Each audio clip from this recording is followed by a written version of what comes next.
Hello hi ನಮಸ್ಕಾರ. ನಾನು ನಿಮ್ಮ ಸಾಹಿತ್ಯ. ಇದು ನನ್ನ ಚಾನಲ್ ಲೈಫ್ ಆಫ್ ಸಾಹಿತ್ಯ. ಇವತ್ತಿನ ವ್ಲಾಗಲ್ಲಿ ನಾನು ಸಿಂಪಲ್ ಒಂದು ರೆಸಿಪಿನ ಶೇರ್ ಮಾಡ್ತಾ ಇದ್ದೀನಿ. ಈ ರೆಸಿಪಿ ಮೇಯ್ನಾಗಿ ಓಟ್ಸ್ ಮತ್ತು ಕಡಲೆ ಹಿಟ್ಟನ್ನ ಯೂಸ್ ಮಾಡಿ ಮಾಡುವಂಥದ್ದು. ಸೊ ಮಕ್ಕಳ ಲಂಚ್ ಬಾಕ್ಸಿಗೆ ಅಥವಾ ಸ್ನ್ಯಾಕ್ಸ್ ಡಬ್ಬಕ್ಕೆ ಆರಾಮಾಗಿ ಕೊಟ್ಟು ಕಳಿಸ್ಬೋದು.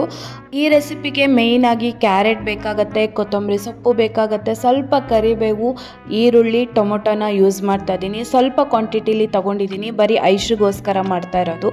ಹಾಗಾಗಿ ಸ್ವಲ್ಪ ಅಜ್ವೈನ್ನ ಕ್ರಷ್ ಮಾಡಿ ಹಾಕ್ಕೋತಾ ಇದ್ದೀನಿ. ಕಡಲೆ ಹಿಟ್ಟು ಯೂಸ್ ಮಾಡೋದ್ರಿಂದ ಅಜ್ವೈನು ಬೇಕೇ ಬೇಕು, ಹಾಕಲೇಬೇಕು. ಸ್ವಲ್ಪ ಅರಿಶಿನ ಪುಡಿ, ಖಾರದ ಪುಡಿ, ಮಕ್ಕಳು ಎಷ್ಟು ಖಾರ ತಿಂತಾರೋ ಆ ಲೆವೆಲಿಗೆ ಖಾರ ಹಾಕ್ಕೊಂಡ್ರೆ ಸಾಕಾಗತ್ತೆ. ಚೆನ್ನಾಗಿ ಬೈಂಡಿಂಗ್ ಬರಲಿ ಅಂತ ಅಂದ್ಬಿಟ್ಟು 1-2 ಸ್ಪೂನ್ ಕಡಲೆ ಹಿಟ್ಟನ್ನ ಯೂಸ್ ಮಾಡ್ತಾ ಇದ್ದೀನಿ. ಅದ್ರ ಜೊತೆಗೆ ಓಟ್ಸೇ ಮೇಯ್ನ್ ಇಂಗ್ರೀಡಿಯೆಂಟ್ ಅಂತಲೇ ಅನ್ಬೋದು. ರೆಸಿಪಿಗೆ ನಾನು ಓಟ್ಸ್ ಮಸಾಲ ದೋಸೆ ಅಂತಲೇ ಹೆಸರಿಡ್ತೀನಿ. ನಾನೊಂದು 5-6 ಸ್ಪೂನ್ ಓಟ್ಸ್ನ ತೊಗೊಂಡು ಅದನ್ನು ಪೌಡರ್ ಮಾಡಿಕೊಂಡು ಇವಾಗ ದೋಸೆ ಬ್ಯಾಟರ್ಗೆ ಹಾಕ್ತಾ ಇದ್ದೀನಿ. ಸೊ ರುಚಿಗೆ ತಕ್ಕಷ್ಟು ಉಪ್ಪನ್ನ ಹಾಕಿಬಿಟ್ಟು ಒಂಚೂರು ಲಮ್ಸ್ ಇಲ್ಲದೆ ಇರೋ ಥರ ನೀಟಾಗಿ ಅದನ್ನು ಮಿಕ್ಸ್ ಮಾಡ್ಕೋಬೇಕಾಗತ್ತೆ. ಇಷ್ಟು ದಪ್ಪ ಕನ್ಸಿಸ್ಟೆನ್ಸಿಲಿ ಇಟ್ಕೋಬೇಕು. ಐಶುಗೆ ಮಾಮೂಲಿಯಾಗಿ ನಾನು ತುಪ್ಪದಲ್ಲೇ ದೋಸೆ, ಚಪಾತಿ ಎಲ್ಲ ಮಾಡಿಕೊಡೋದು. ಹಾಗಾಗಿ ತುಪ್ಪನ ತವಕ್ಕೆ ಹಾಕಿಬಿಟ್ಟು ಇವಾಗ ಯಾವ ಸೈಜಿಗೆ ದೋಸೆ ಬೇಕೋ ಆ ಸೈಜಿಗೆ ಹಾಕ್ಕೊಂಡ್ರೆ ಆಯಿತು. ಈ ಥರ ಈಸಿ ರೆಸಿಪಿಗಳಿದ್ದರೆ ಬೆಳಗ್ಗೆ ಟೆನ್ಷನ್ ಇರಲ್ಲ. ಆರಾಮಾಗಿ ಮಕ್ಕಳು ಲಂಚ್ ಬಾಕ್ಸಿಗೆ ಅಥವಾ ಸ್ನ್ಯಾಕ್ಸ್ ಡಬ್ಬಕ್ಕೆ ಮಾಡಿ ಕೊಡ್ಬೋದು. ತಾಯಂದಿರಿಗೆ ಹೆವಿ ಟೆನ್ಷನ್, ಬಟ್ ಮಕ್ಳಿಗೆ ನೋಡಿ ಆರಾಮಾಗಿ ನಿದ್ರೆ ಮಾಡ್ತಾ ಇರ್ತಾರೆ, ಏನು ಟೆನ್ಷನ್ ಇಲ್ಲ. ನಾವು ಮಾಡಿಕೊಟ್ಟಿದ್ದು ತಿನ್ನಕ್ಕೂ ಅವ್ರಿಗೆ ಆಗಲ್ಲ. ಐಶು ಸ್ಕೂಲ್ ಇದೆ, ಎದ್ದೇಳಪ್ಪ. ಸ್ಕೂಲು ಲೇಟ್ ಆಯ್ತು, ಬೇಗ. ಚಿನ್ನಿ ಎದ್ದೇಳ್ಕಂದ, ಬೇಗ ರಪ್ಪ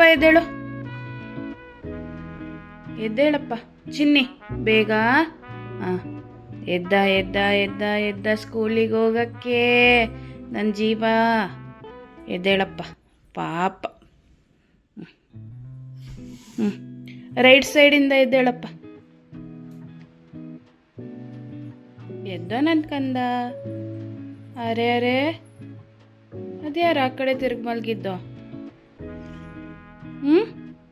ನಂಗೊಂಥರ ಪಾಪ ಅಂತ ಅನ್ಸುತ್ತೆ ಐಶುನ ಬೆಳಗ್ಗೆ ಬೇಗ ಎಬ್ಸೋಕ್ಕೆ. ಬೆಳಗ್ಗೆ ಬೇಗ ಅಂದರೆ 8 ಗಂಟೆಗೆ ಎಬ್ಸೋಕ್ಕೆ ಹೋಗ್ತೀನಿ. 8-5 ಹಾಗೆಲ್ಲ ಎದ್ಬಿಡ್ತಾಳೆ. ಅಳಲ್ಲ, ಬಟ್ ನಾನು ಕರ್ಕೊಂಡೇ ಇರಬೇಕು, ನನ್ನ ಜೊತೆನೇ ಇರಬೇಕು ಅಂತ ಇರ್ತಾಳೆ. ಅವಳು ಹೇಳೋಕ್ಕಿಂತ ಮುಂಚೆನೇ ಒಂದು 3/4 ವರ್ಷ ಬ್ರೇಕ್ಫಾಸ್ಟ್ ಕೆಲಸ, ಅಡುಗೆ ಕೆಲಸ ಎಲ್ಲ ಮುಗಿಸ್ಕೊಂಡಿರ್ತೀನಿ. ಅವಳು ಎದ್ದ ಮೇಲೆ ಏನೋ ಒಂದು 5-10 ನಿಮಿಷದ ಕೆಲಸ ಇರುತ್ತೆ, ರಪ್ಪ ಮಾಡ್ಕೊಳ್ಳೋದು ಅವಳನ್ನ ಎತ್ಕೊಂಡೆ. ಸೊ ಈ ಥರ ಈಸಿ ರೆಸಿಪೀಸ್ನ ಯಾವಾಗಲೂ ಮಾಡೋಕ್ಕೆ ಟ್ರೈ ಮಾಡ್ತಾ ಇರ್ತೀನಿ. ಆವಾಗ ನನಗೂ ಸ್ವಲ್ಪ ಹೆಲ್ಪ್ ಆಗುತ್ತೆ, ಈಸಿ ಅಂತ ಅನಿಸುತ್ತೆ. ಮಕ್ಕಳಿಗೂ ಒಂಥರ ತರಕಾರಿ ಎಲ್ಲ ತಿಂತಾರಲ್ವ, ಹಾಗಾಗಿ ಖುಷಿ. ಬರೀ ಕ್ಯಾರೆಟ್ನೇ ಯೂಸ್ ಮಾಡಬೇಕು ಅಂತಿಲ್ಲ, ಬೀಟ್ರೋಟಿಂದ ಮಾಡ್ಬೋದು, ಕ್ಯಾಬೇಜಿಂದ ಮಾಡ್ಬೋದು. ಯಾವ್ದಾದ್ರು ಸೊಪ್ಪು ಎಲ್ಲ ಹಾಕಿಬಿಟ್ಟು ಇನ್ನೂ ಟೇಸ್ಟಿಯಾಗಿ ಚೆನ್ನಾಗಿ ಮಾಡ್ಕೋಬಹುದು. ಇದರಲ್ಲೇ ಸಾಕಷ್ಟು ವೆರೈಟೀಸ್ನ ಮಾಡ್ತಾ ಇರ್ಬೋದು, ದಿನಕ್ಕೆ ಒಂದೊಂದು ಥರ. ಇವಾಗ ಅವಳದು ಲಂಚ್ ಬಾಕ್ಸ್ ಎಲ್ಲ ಕಟ್ಟಾಯಿತು, ಸ್ನಾನ ಮಾಡಿಸಾಯಿತು. ಇನ್ನು ಸ್ಕೂಲಿಗೆ ಕರ್ಕೊಂಡು ಹೋಗಿ ಬಿಟ್ಟು ಬರಬೇಕು. ಹೀಗೆ ಇತ್ತೀಚೆಗೆ ಈ ಓಟ್ಸ್ ಮಿಲ್ಕ್ ಶೇಕ್ ಅಂದರೆ ಭಾರಿ ಖುಷಿ. ಹಾಗಾಗಿ ಎವ್ರಿ ಡೇ ಇದನ್ನೇ ಕುಡಿಯೋಕ್ಕೆ ಟ್ರೈ ಮಾಡ್ತಾ ಇರ್ತೀನಿ. ಫಸ್ಟು 1-2-3 ಸ್ಪೂನ್ ಓಟ್ಸ್ನ ತೊಗೊಂಡೆ. ಹಾಗೆ ಬಾಳೆಹಣ್ಣು, ಸ್ವೀಟಿಗೆ ಬೆಲ್ಲನ ಯೂಸ್ ಮಾಡ್ತಾಯಿದ್ದೀನಿ. ಒಂದೊಂದು ದಿನ ಹನಿ ಯೂಸ್ ಮಾಡ್ತೀನಿ, ಒಂದೊಂದು ದಿನ ಕೆಂಪು ಸಕ್ಕರೆ ಯೂಸ್ ಮಾಡ್ತೀನಿ. ಹಾಗೆ ಸ್ವಲ್ಪ ನೀರು ಮತ್ತು ಸ್ವಲ್ಪ ಹಾಲನ್ನ ಹಾಕ್ಕೊಂಡು ಮಿಕ್ಸಿ ಮಾಡ್ಕೊಳ್ಬೇಕು. ಒಂದು 2 ಮಿನಿಟ್ಸಲ್ಲೆಲ್ಲ ಈ ಓಟ್ಸ್ ಮಿಲ್ಕ್ ಶೇಕ್ ರೆಡಿ ಆಗಿಬಿಡುತ್ತೆ. ತುಂಬ ಅಂದರೆ ತುಂಬ ಈಸಿ. ಬರೀ ಹಾಲಲ್ಲಿ ಕೂಡ ಮಾಡ್ಕೋಬೋದು, ಆವಾಗ ತುಂಬ ತಿಕ್ ಕನ್ಸಿಸ್ಟೆನ್ಸಿ ಬರುತ್ತೆ, ಅದು ನಂಗೆ ಇಷ್ಟ ಆಗಲ್ಲ. ಹಾಗಾಗಿ ಸ್ವಲ್ಪ ನೀರು, ಸ್ವಲ್ಪ ಹಾಲನ್ನ ಹಾಕ್ಕೊಂಡು ಮಾಡ್ತೀನಿ. ಇದು ಇನ್ನೂ ಸ್ವಲ್ಪ ಚೆನ್ನಾಗಿ ಟೇಸ್ಟ್ ಬರಲಿ ಅಂತ ಒಂದೊಂದಿನ ಡ್ರೈ ಫ್ರೂಟ್ಸ್ ಎಲ್ಲ ಹಾಕ್ಕೋತೀನಿ, ಆವಾಗ ಇನ್ನೂ ಚೆನ್ನಾಗಿರುತ್ತೆ. ಸೀಡ್ಸ್ ಎಲ್ಲ ಹಾಕ್ಕೋಬೋದು ಎಕ್ಸ್ಟ್ರಾ, ಹೆಂಗೆ ಬೇಕೋ ಹಾಗೆ. ಅಂದರೆ ವೆಯ್ಟ್ ಲಾಸ್ ಮಾಡೋರಿಗೂ ಒಂದು ಸ್ವಲ್ಪ ಒಳ್ಳೆ ರೆಸಿಪಿ ಅಂತಲೇ ಅನ್ಬೋದು. ಬೇಗ ಹೊಟ್ಟೆ ತುಂಬುತ್ತೆ ಆ್ಯಂಡ್ ಲೈಟ್ ವೆಯ್ಟ್ ಆಗಿರುತ್ತೆ.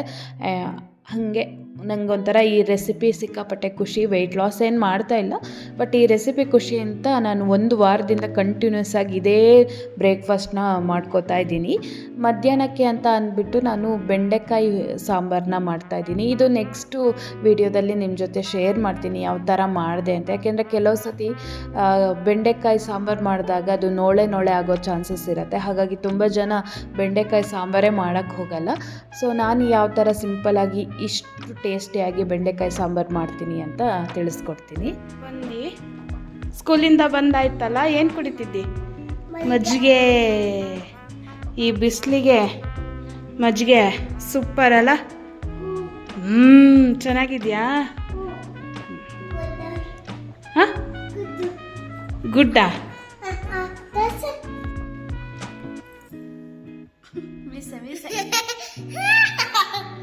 ಮೀಸೆ ಬಂದಿದೆ. ಸ್ವಲ್ಪ ಮಜ್ಜಿಗೆಗೆ ಹಿಂಗೆ ಹಾಕ್ಕೊಂಡು ಕುಡಿದ್ರೆ ಬೆಸ್ಟ್ ಟೇಸ್ಟ್ ಅಂತಲೇ ಅನ್ಬೋದು. ಹಾಗಾಗಿ ಐಶುನ ಸ್ಕೂಲಿಂದ ಕರ್ಕೊಂಬಂದಮೇಲೆ ಇಬ್ಬರು ಒಂದೊಂದು ಲೋಟ ಮಜ್ಜಿಗೆ ಕುಡಿತೀವಿ. ಹೆಂಗೂ 12:15, 12:20 ಆಗಿರುತ್ತೆ ಆ ಟೈಮಿಗೆ. ಸೊ ಈ ವ್ಲಾಗ್ ಇಷ್ಟೇ, ನಿಮಗೂ ಇಷ್ಟ ಆಗಿದೆ ಅಂತ ನಾನು ಭಾವಿಸ್ತೀನಿ.